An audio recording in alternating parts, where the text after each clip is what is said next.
Hi, this is Schuylar from He Is Legend, and you are listening to Bucketlist. And it is a beautiful afternoon in Montreal, Quebec, here at the Fairmount Theatre. This is Jason from Bucketlist, and I'm joined by a spectacular guest this afternoon. Who am I speaking to? This is Schuylar from He Is Legend, and you're right, it is beautiful here. It is definitely not as a fucking snowstorm outside. Yeah, it is a abysmal day here in Montreal, but Indeed it is. I'm But sure you you made see it, it man. often. That's what's impressive is you made it nonetheless.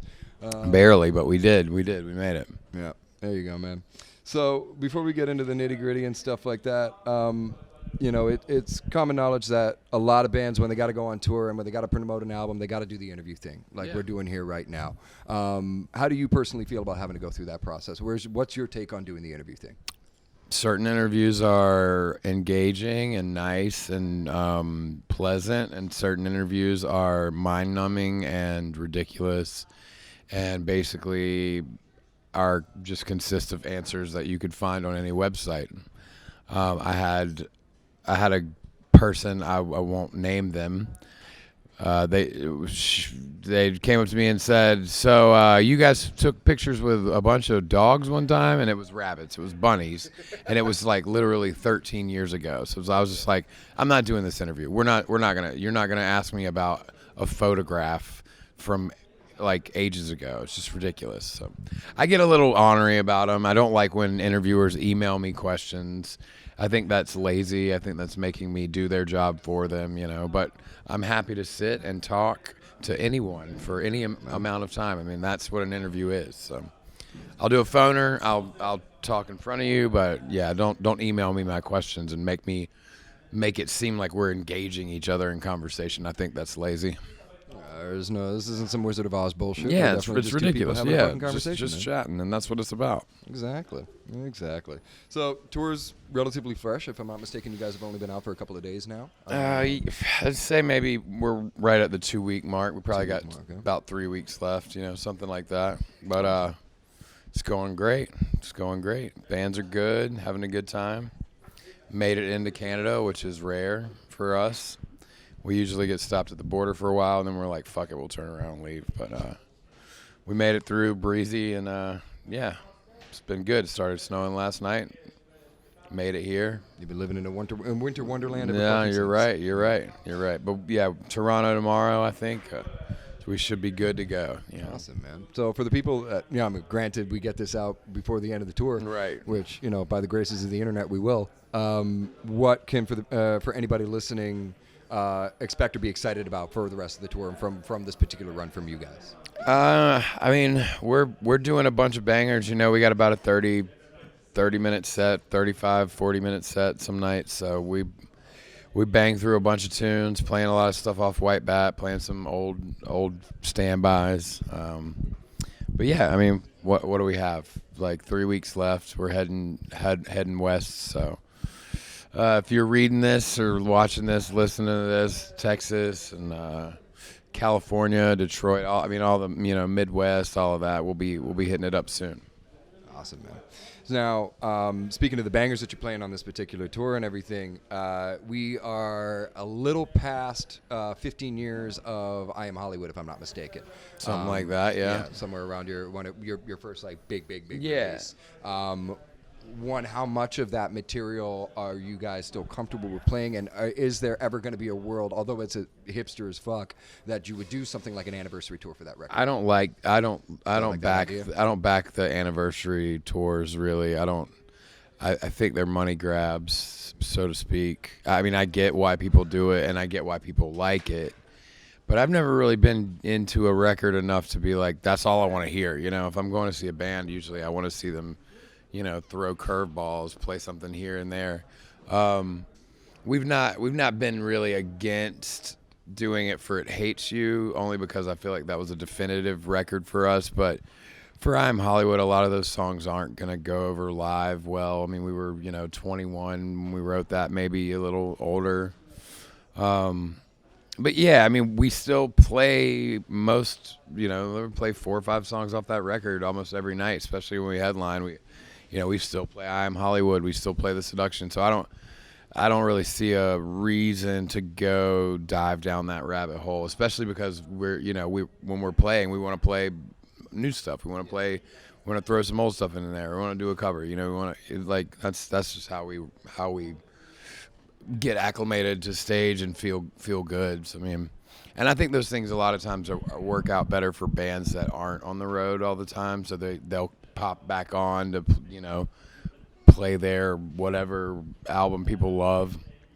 I get it, but it seems like a new thing people are doing. It absolutely is, and it gets just annoys some, and it like it's kitschy. I don't like it. I dig it, man. I dig it. We'll talk a lot more. You mentioned on a lot of records and shit like that, and I do got questions for you about your discography, but more so about the tour itself for right now.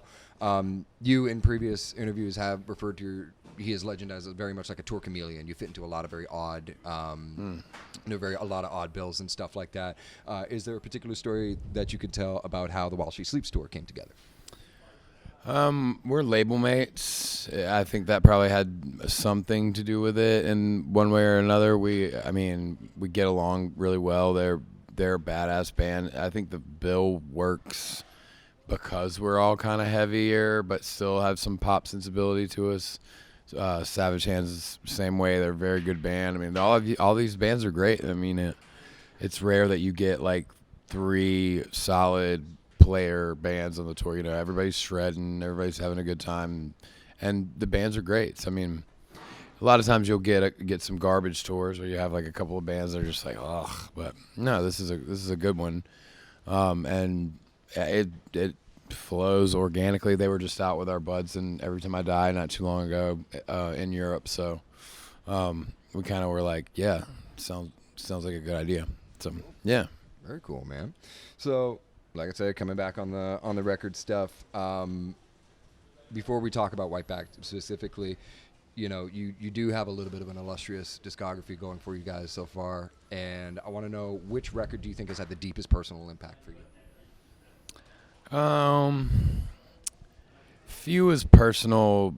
My stepfather was passing away from Alzheimer's and dementia, so it was like there's a lot of that on that record. It was just watching somebody kind of fade and not be themselves anymore. I think I put a lot of that into the record, so to speak, but at the same time I disguise a lot in writing. I like to write as like a fairy tale kind of vibes, it's never too autobiographical, but few was a moodier record for me. It had a lot of just pain on it, and White Bat is definitely more of a fictional story, kind of I guess you could say it's conceptual in essence because of the subject matter. We didn't necessarily go into it writing like that, but the lyrical content definitely, I changed almost everything when I got out to LA to start recording, and kind of just had an epiphany and continued to work. I'm sure a lot of the other things, like, depending on what I was going through lyrically, I always wear my heart on my sleeve, I guess, for lyrical content. But most of the time, I just think that the best songs are like the Beatles tunes, just everything's about love and loss or whatever, So I've always kind of lived by that storyteller mentality. That's cool, man. And in that same vein, you have talked about White Bat being a bit of a concept record in some way, shape, or form. But as it's always been with He Is Legend, you write very illustrated songs and very illustrated lyrics. They definitely paint a fucking picture. Now, I'm not a fan of trying to interpret somebody else's fucking work, right, but I would like you to elaborate a little bit on the story that you're trying to tell in White Bat, especially with the second track on the album, Burn All Your Rock Records. That sounds like a very real fucking thing, that minus the head chopping off bit. You know what I mean? I would say some of that kind of comes through frustration with political turmoil, which I guess most rock music kind of has to wrap its head around in one way or another. For sure. However, White Bat is kind of a moniker for this illustrious killer that is kind of dipping into fantasy world. Like maybe that is insanity, or I kind of wanted to leave it up to interpretation on whether or not these things are actually happening to him, or he's causing them, or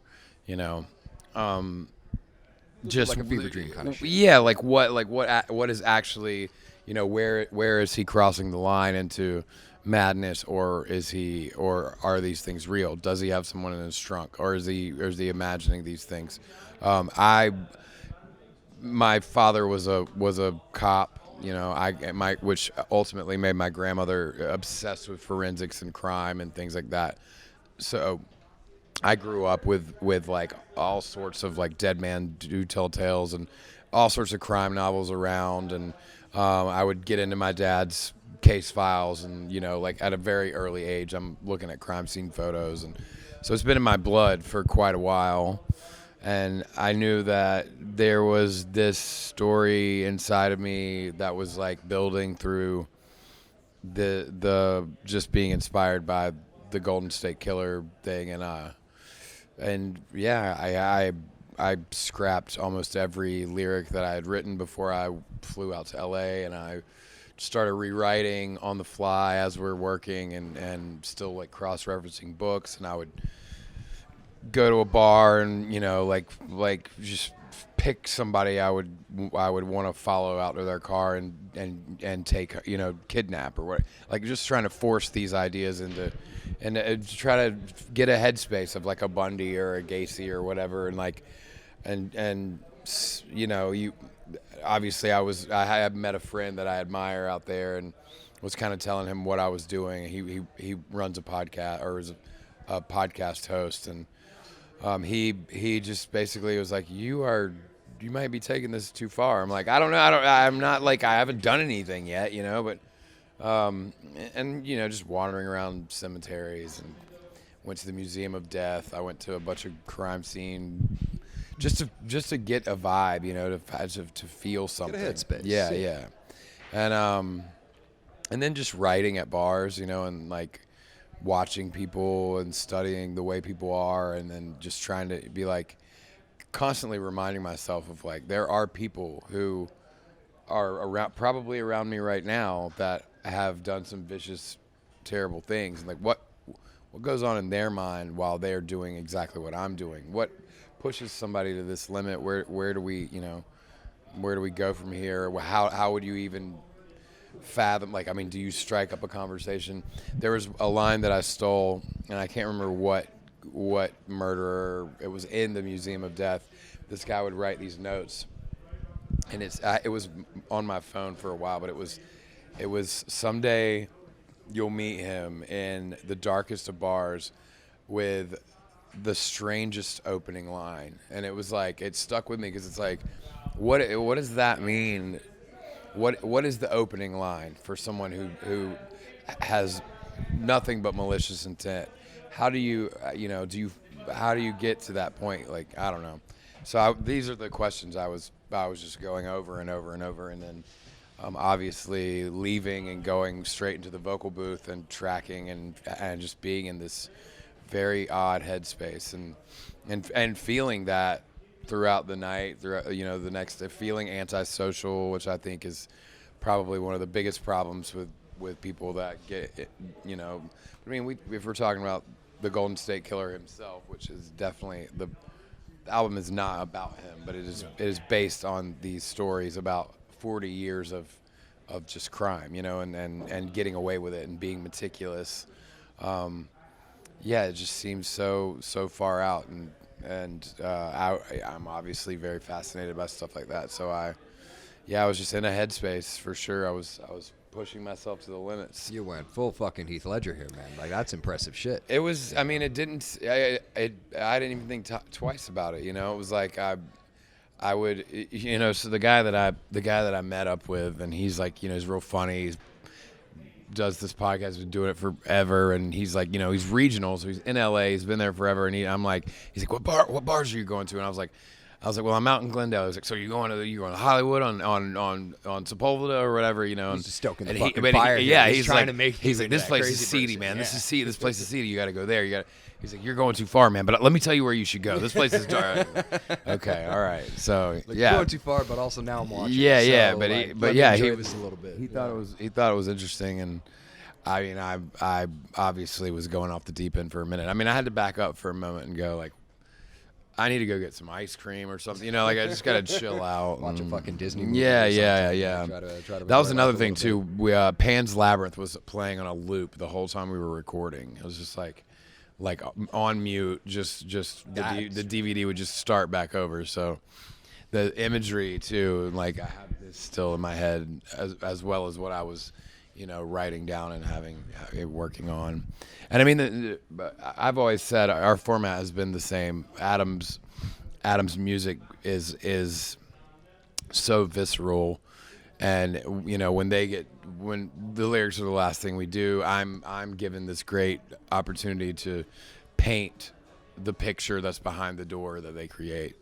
And this one just happened to be a more spectacular, kind of spooky story, But I'm very happy with it. For sure. I mean, this is easily one of your most vibrant records you guys have put out. Thank you. In years, in my opinion. Yeah, I mean? agree. And that's as a fan of a lot of your discography. You know what I mean? This feels more like, He